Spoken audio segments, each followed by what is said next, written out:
if that's okay. This side's better, a little better. Okay, cool. Patty, 6 under. Solo lead at the A&A Inspiration in the clubhouse. Take us through the day.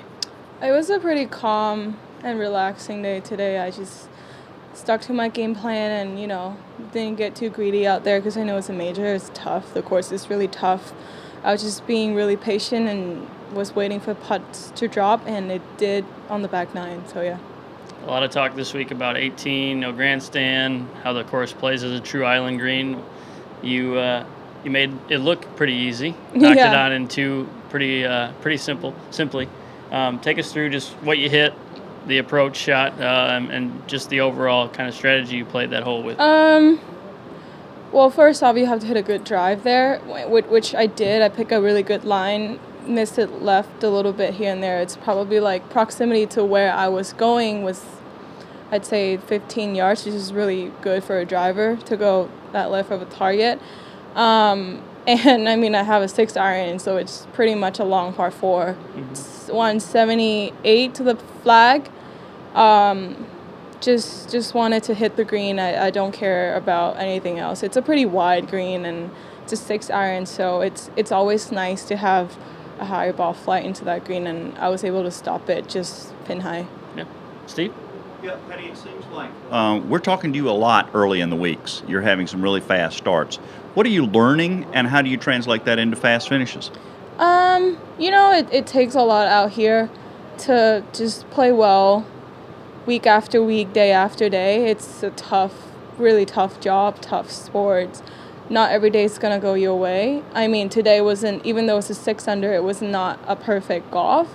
There was, a lot out there, but I would take that any day, Golf is not a perfect sport, and I feel like just growth into, being in contention and just kept learning, keep being in it. Eventually, I'll be able to finish it out, and it doesn't have to be this week. I have a long career ahead of me, and I'm just going to keep playing the way I'm playing, and the thought process is really good, and I think that's really important to finishing strong in the future as well. People look at your game physically.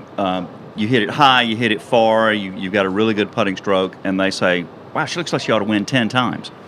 Where are we in that process, and is it a mental thing with you, or where are we in terms of getting to that point? This is just basically still my rookie year, so there's a lot to learn, and everyone is good out here, so you have to show a lot of respect to other players too. It's not like, I dominate the course, but I still have to execute. I still have to hit good shots. I still have to play smart. Can never get ahead of myself out there because literally anyone could shoot low numbers and just sneak up there really quickly. Larry? More specifically towards this course, what do you have to learn as a player who comes in here at a younger age and be able to play this golf course? Well, this is my 4th time here. It helped, playing the course at a really young age, seeing it differently. I feel like I'm hitting it the furthest I'm hitting. I can never reach the green on 9 for the three times I played here, and I was able to do it today. I was telling my caddy today, I've got a little bit of a different game here. I'm hitting it a little further, and if anything, a little straighter. My course strategy was better just because I know the course a little better, too. This is my 4th time, What did you hit in on 9? I had a 3-wood. 3-wood? It was 227 front, and so I just try to hit 3-wood, laying around 230, 220, and I actually chunked it, and it was a pretty good one, run it up, pin high. So you can hit par 5s with 3-woods or 6 irons? Yeah. Chunked 3-wood. Chunk and run 3-wood. Did you reach 2? Yeah. Okay. I think I had a 4 iron in. Okay. And what about 11? Sorry? And what about 11? 11, I had a 5 iron in. And did you reach it? Yeah. So you reached all par? Yeah, all I didn't three. get a good up and down there. I misjudged the pace a little bit, but I hit a nice chip and a really good putting stroke, so it didn't drop, but it's fine. But you were in 2 on all the par 5s? Basically. Today, yeah. Yeah. Let's open it up on Zoom. Doug, you're on with Patty, if you can unmute. Great, thanks. Hi, Patty. Great round today. Thank you. How would you describe today's round in terms of what were the keys for you to play basically blemish-free golf? I feel like big thing out there today, I was, pacing myself really well. I wasn't getting too fast on the course, not getting greedy, respect the pins that are tucked and go to the wider side, which I did that the whole day today. And, eventually the putt would drop just because you're always on the green. I think I missed one green today, which is pretty good. And you need a really good course management to do that. So your mental preparation was probably your biggest strength today, is what I gather? Yes. Actually, Grant and I have been working a lot on that. Just MP and Lynn too, Vision 54. Just, thought process throughout every shot was clear and light and easy, nothing too complicated. But mainly, I feel like what I, improved as a player compared to last year was course management, and Grant and I have just been really, really strict on that when we go play together, practice together during off season. Right.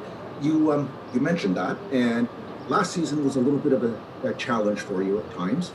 This year, you've come, with the exception of last week, you've come bolting out of the gate pretty strong and playing really well. So, what were you working on in the off season to get you into this frame of mind and to get you in this position today? Was it just the mental preparation and course management aspects, or were there some other changes that you were working on? Yes, I did. A little bit of swing changes, some mechanic stuff.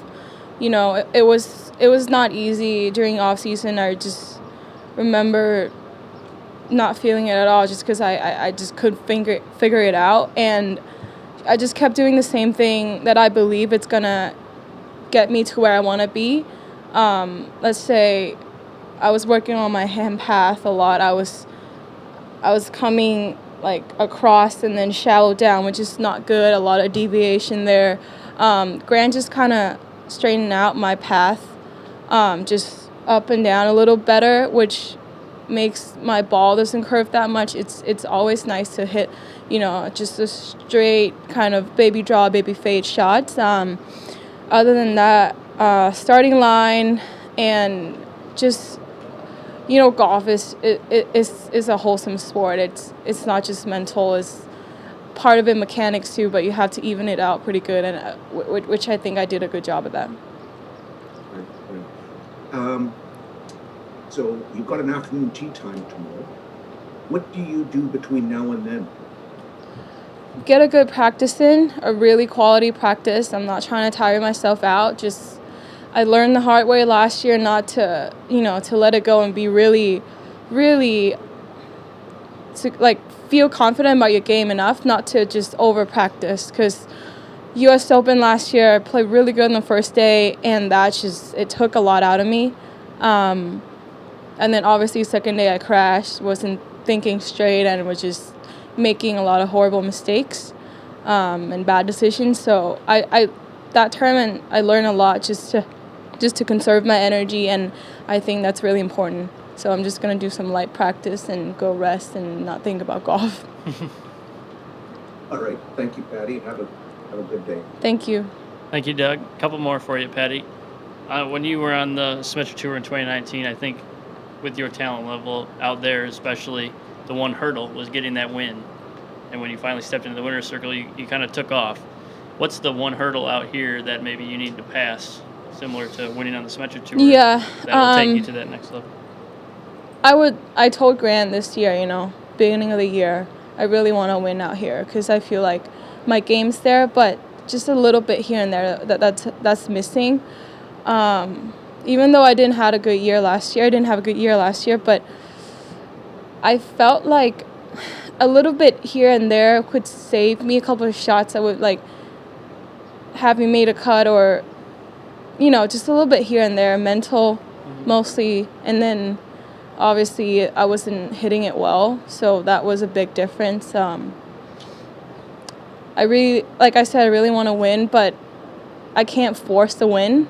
It's going to come out naturally when I play my best golf, and, just got to be patient. I have a long season ahead, but, just got to keep doing what I'm doing, I guess, and be patient with it. Yeah, absolutely. You're a UCLA Bruin. We're at the A&A Inspiration. How much inspiration have you drawn from the Bruins' Final Four run? Very inspirational. I watched the game with Alabama, and they just kept fighting, and overtime was intense. I remember I was just watching, and I was just like, man, this is like way more intense than golf. So I guess if they can do it, I could do it. Love that. Yeah. Thanks, Zach. Yeah. One more, Patty. Is it better if you're a thoughtful and actually quite smart person? Is that an asset or a detriment in golf? Sorry, I didn't hear that. Is that an asset or a detriment in golf? I'd say it's an asset. You gotta have that, and I mean, it's not like a perfect way of me having that. It's just being well-rounded around the course. I think that helped me, and just having a good thought process and a good heart, and just be positive. That's really important out here, because if the slight negativity that just comes into your system, it's just gonna like that. And I had that a lot last year, just because I struggled with some off stuff course, and obviously COVID, and I was just out here alone. It was really lonely. Yeah. Great. Thanks, Patty. Thank you. Thank you, Patty. Great Thanks. playing. Thanks.